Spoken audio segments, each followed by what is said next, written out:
probably the toughest division. Yeah. North Yeah, and you really do. I don't know what the Steelers and Browns and Ravens are in, but they might be the North as well. So No, yeah. I both the think North is North is. Oh my God. I think that is the AFC North. Yeah, but no, that's a tough division too. But I think as far as the NFC goes, you got New Orleans and Atlanta in the South. I mean, New Orleans is obviously really good, but I don't think Atlanta's on Green Bay's level, and Minnesota's right with them, in my opinion. Yeah. Who's your number 3? Who's your number? Well, I have the Lions at 7-9. Number 3, I do have the Packers. Packers number 3. Okay. And honest to God, what you said really, really makes me go, yeah, honestly, you're right. I don't have any faith in the Vikings. I mean, I'm not a Vikings fan, but like I don't think Kirk Cousins is anything special at all. You know? But I have the Packers at 8-8. What I said in the rankings or the standings earlier or something, so I'm going to stick with that. The reason is if Matt LaFleur and if Peter LaFleur, I'm just kidding, Matt LaFleur could cram it up your cram hole. If Matt LaFleur does well with Aaron Rodgers, they could be dangerous. Or it could be this is a growing period. So this year could be, they make some good, they win some good games, and some games it's like, all right, well, everything's not figured out. All right. Yeah. So I have them at 8-8, and just purely because I want them to be 8-8 level team, I don't want them to be good. Obviously, I don't want them to be good either. I'm tired of the Bears having to struggle against Green Bay with them being good all the time because of stupid Aaron Rodgers. But I think his age is showing a little bit. I'm not saying he's a washed-up quarterback. Done. No, I'm just thinking he's not as elite as he used to be. And I think every year he'll just slowly show it a little bit. And I just got them at 8. I have the Vikings then at 10-6 in second place. But Okay. I honest to God easily could see them going 6-10, as bad as that. They are a go big or go home team. Right now they could be a great team, or they could be, wow, did they disappoint. It's not going to be like, all right, they did okay. It is...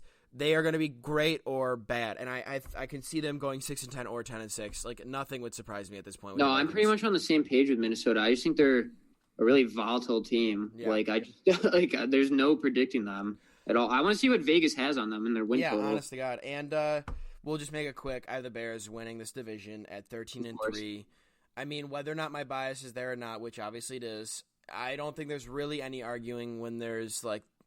There could be an argument, I guess you could say, but I don't think there's an argument, in my opinion, that the Bears have probably the most talented roster at the moment in that division. I mean, we lost Adrian Amos, but we got Buster Skrine. Hey, Clinton Dix. Yeah, we got Clinton Dix. Of course, we lost Vic Fangio, but we got Chuck Pagano. He's a veteran coach in this league. Like I think he's going to be good. I don't see much of a drop off just because Fangio's gone. No, I agree. The talent is still there on the defense, and yeah, absolutely, bro. We got David Montgomery, who I really like and I'm high on, but we're not going to talk too much about that right now. Let's get into fantasy, all right? Because fantasy football, everyone's doing it, and the season is starting. We just did a draft. Yes, we did. Was it today? Yeah, it was today, Yeah, bro. it was today. I was going to say, was it today or yesterday? 9 hours ago. Yeah, we drafted today. I had the 4th overall, and you had the 2nd? I was 2nd overall. Yeah, I wanted to be top 3 really bad because I really wanted to get pretty nice being top 3. Number 4, you just had to take Zeke, which kind of stinks. I'm not going to pass up Zeke to get No, that's the thing. You can't pass him up, but it's like, God, I don't know what's going to happen. Literally, though. Which, like we just said, I have Zeke. Ladies and gentlemen, we're actually facing off in week 1 too. Me and Rags. We are facing off, and in his fantasy league, we have played each other in the championship the last 2 years. Somebody's come out victorious both times. Yeah, let's just say it. I have not.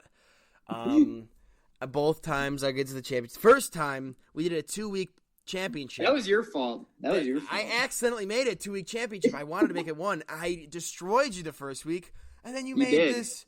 I mean, you literally, like, if I remember correctly, you literally had like a 40, if not 50 point lead on me, and then I turned around and beat you by like 30 or 40. Like, I don't even know how that happened. You literally outscored me by like 80. I wish we could go back into like ESPN Archives? and find that somehow, but no, I just remember that being insane. Yeah, and then last year I wasn't entirely confident, which I'm just gonna say in the podcast because there's a certain somebody been talking hella smack. All right, Alex Asta. All right, he's always talks about every year. I swear to you, every year. Draws from your league, dude. Like every year he tells me how trash my team looks and everything, and yet every year I beat him, and every year I make it to the championship. His team lost 2 games, including the one in the playoff. I was his only regular season loss. I was his playoff loss. So, goodbye. I sent him out of the playoffs. More than happy to do it. All right? Always. Get out of here. And then I played you in the championship, and I was like, all right, well, I'm not 100%. I want to win some money. So, I offered you a little... Yeah, you tried to say, ooh, let's split. Let's split some money. And then I lost. Go big. Hey, you got your money back at least. I know, but I just wanted to make some money. But anyway, I've lost 2 times. Alex, you're my kryptonite. But even though you're my kryptonite, I really don't hate losing to you. Because you're good. Anyone I want to lose to, it's you, bro. Thank you. Because you know what you're talking about. Yes. All these other people are just like looking, like Googling Matthew Berry's ranking list, following it religiously like a sheep. Yeah, and then we're lions out here. Yeah, you know, we're paving our own way, and going big is a testament to our draft picks today. Because I mean, you took Montgomery in what round? This was another draft. This was was that Jolly's league? In 2 leagues. I'm in 2 different leagues. Shout out to Anthony Jolly, obviously, if he listens to it, whatever. But I'm in another league with one of my friends from high school, and I took Montgomery in the 3rd round. I had to. And that's why I didn't take him in this draft. Is because just in case he's not great, I wanted him at least in 1 league. I really think, like we were talking about with Mitch with Trubisky last episode. You see your guy, you get him. At all costs, even if you look stupid or you took him way above his ADP or whatever, you know. And I just have when I have a gut feeling, I have a gut feeling, and I go with my gut. I always just go with my gut, and I went with them. But this team, let's just go over our teams really quick. This draft. All right, in our league, I'm going to take my team, and you could say your team after. Oh, sorry, I'm maximizing the window. All right, let me pull up the team. All right. Okay, so, here, let's just go through. Let's just go by position. So, who you got a quarterback? Quarterback. Right? This is my position that I don't know because I waited a little too long to get a quarterback. The 3 quarterbacks I have 3 quarterbacks. I'm willing to admit right now because I'm not entirely confident. In any of these quarterbacks, I'm not entirely confident in any of these quarterbacks. I have Phillip Rivers. Well, right now, my starter is Mitch. All right, because I think if he could put up great numbers or he could put up average numbers, I don't know. Like you said, you'd be way too upset if he actually ended up being really good. If he wasn't on my team and he was unbelievable, it would break me. So I was like, I have to. So I have Mitch. Phillip Rivers. Ladies and gentlemen, it's only a $20 buy-in. It's not some high stakes. No. Crap. So my pride. I think our picks are a little outlandish, but you know. Yeah, and so I have Phillip Rivers, Mitch, and Lamar Jackson right now. That's what I have. Okay. But going through my starting lineup, if he plays week 1, it's Zeke, and I'm praying he does. You are my first-round pick. Please play. And then Leonard Fournette, Mike Evans, Allen Robinson, Zach Ertz. I've got D.D. Westbrook, who I really am high on this year. D.D. Westbrook at my flex. He's of course, I got the Bears D going. All right, I got the Bears D. And then one of my favorite players, I got Robbie Gould, baby. I got to go with he's a Bear at heart. He's admitted that he's always a Bear. So that's my lineup. And I'm pretty confident. And he's still good, too. So. Yeah, he's still kicking like 90%. You have a key player or 2 on your bench? Key player on my bench.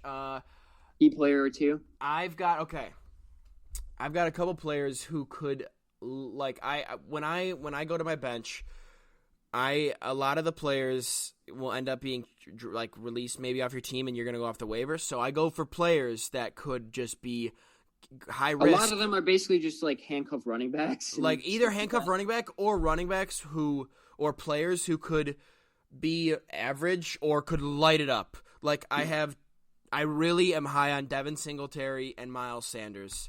That's who I'm high on. Singletary is a good pick for me.